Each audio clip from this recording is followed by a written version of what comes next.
Hello everyone, this is Dr. Everson bringing to you an ancient Babylonian creation myth today that has some parallels to the biblical text. Remember, the Old Testament is an ancient text that was written thousands of years ago, and it can be helpful for us to look at other ancient sources to better understand this text that we use in the modern world. And so Enuma Elish is one of the creation accounts from the ancient world. Enuma Elish is written in Akkadian, which is a Semitic language similar to Hebrew. It comes out of ancient Babylon. This is an epic poem that would be recited every year at the New Year festival that they call the Akitu festival. And it deals with cosmogony, which is the creation of the world. It also deals with theogony, which is the creation of the gods. It describes the creation of humans as well. So there's sort of a lot packed into this. Looking at ancient sources is helpful when studying the biblical text. When we find similarities with other ancient literature, that better helps us understand what's going on with the biblical text. When we find differences with ancient literature, that helps us understand what's unique about the Bible. In a previous lecture, we talked about the covenant ceremony with Abraham, which involved this process of cutting animals in half and God passing between the pieces. And if you didn't know what was going on and you read this for the first time, it might seem a little confusing or strange. And we learned that this is an ancient covenant ceremony that has meaning to it. And it also helps us understand the uniqueness of the old text in that normally both parties would pass through the pieces, but in the biblical text only God passes through the pieces, which seems to place the burden of the covenant more so on his shoulders than it does on Abraham's. Okay, well anyway, the Enuma Elish story. How do we start here? Well, it's an ancient Babylonian creation story, as we said a second ago. The story begins with watery chaos. And some people think this is how the biblical text begins, with watery chaos. In the beginning, in the Babylonian account, there's fresh water and there's salt water. There's Apsu and there's Tiamat. And Tiamat is associated with turbulent salt water. Apsu is associated with calm fresh water. Where these two bodies of water meet, this is where a certain amount of silt forms, which happens in well, we see this in nature, but in the Enuma Elish, where these two bodies of water met, silt formed, and out of this silt material, the other gods emerge. Right? There's a whole pantheon of gods in the Babylonian creation story, and they emerge out of the mixture of fresh water and salt water. Incidentally, the word Tiamat, some people think the biblical word Tehom, which means deep. In Genesis 1, it says that the Spirit of God, or the wind of God, hovered over the surface of the deep. V'ruach Elohim merechefet al panei hamayim. Oh, that's over the surface of the waters. I forget where Tehom appears in Genesis 1. But anyway, Tiamat is the female salt water. Apsu is the male fresh water. The gods emerge from the meeting of their two bodies of water. Now, the first conflict that we see in this story is that Apsu does not like these noisy gods that have been created, right? And he wants them to go away. In fact, he is planning on killing them. And when Tiamat learns that Apsu is going to kill these noisy gods, she wants to stop him, but she's unable to stop him. And so she sort of looks for help from her grandson, Ea, sometimes referred to as Enki. So E-A or E-N-K-I is how the name is spelled. And he is able to stop Apsu, and he kills Apsu. And Ea, the the son who murdered the father. And of course, this is a theme that you see in mythology elsewhere.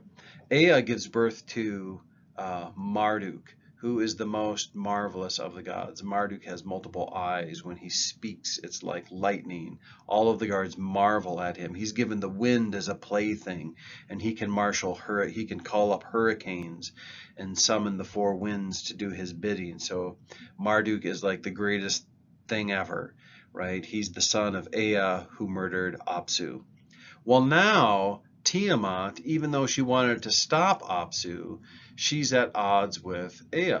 It's like she has buyer's remorse. She doesn't like that Ea killed Apsu. And so now Tiamat is at odds with Ea and marshals her own army against him. And Tiamat now becomes the threat, whereas in the previous episode, Apsu was the threat. Well, all of the gods rallied together to stop Tiamat. She's the enemy. And who do they call upon? They call upon Marduk to stop her. And Marduk is called to stop Tiamat, but he only does so with a condition. He says, I will kill Tiamat, but only on the condition, if you will make me the greatest among the gods, and you will enthrone me as the chief deity. And the other gods say, oh yeah, that's fine, you can do that. And so Marduk goes to war against Tiamat. And one of the things Tiamat can do is she can cast a spell. She can cast a spell on you. And if she opens her mouth, it's very dangerous. As soon as her mouth is open, oh my goodness, that could be it for you. Could be lights out. And so she opens her mouth, and in that moment, Marduk casts a hurricane into her mouth, and she's inflated, and just that hurricane alone nearly kills her, but it doesn't. But now she's inflated like a balloon. And so Marduk draws his bow, and of course he's like riding on a chariot across the sky, and he draws, it's pretty exciting. I mean, they should make it into a movie. He draws his bow, and he pops the balloon, and Tiamat is done, and the chaos is over. And so Marduk destroys the goddess of chaos, Tiamat, and not only that, he begins to bring order to the universe. He arranges the cosmos. Of course, cosmos means the ordered thing, right? So kosmeo in Greek means to order. So the Greeks viewed the universe as a very orderly thing. And that's why cosmetics is related to this word, because you bring order to, your face with mascara or whatever. So he brings order to the universe, and he gives everything function and purpose after he's destroyed this sort of primeval force of nature, Tiamat. And then afterwards, humans are created from one of the gods that were destroyed in this whole affair. And the purpose of humanity is to do the works that the gods don't want to do. And so one of the features we see in Enuma Elish is that once humanity is created by Marduk, from the gore, from the dead bodies of Kingu and Tiamat, and I think that's just those two. Once humans are created, the gods can ascend into heaven, and the humans are left to do the work, which is primarily digging ditches, right? Because if you lived in ancient Mesopotamia, this is how people survived. You dug ditches to irrigate the fields from the Tigris and the Euphrates, which allowed you to grow wheat, which allowed you to live. And so we were created by the gods to dig ditches, so we can grow crops and give all of the harvest to the priests. That was pretty much what's going on here in the story of Enuma Elish as I see it. So it's an interesting story. It has some parallels to the Bible.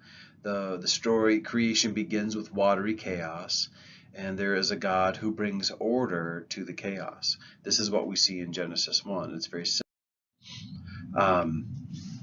Let me just walk through some of the some points of comparison between Enuma Elish and the book of Genesis. Enuma Elish has a very negative view of humanity. And, I don't think the Bible is unique as I see it in the ancient world in its positive view of humanity. And you could go through to modern worldviews as well. If I talked briefly before about existentialism. So if you looked at the existentialist view of humanity, or a materialist view of humanity, or if you looked at ancient systems like the Stoics or the Epicureans, or any of these systems, the Bible has a remarkable view of humanity. It's a high view of humanity. Human life is sacred. Of course, we're created in the image of God when you look at the creation story in Genesis 1.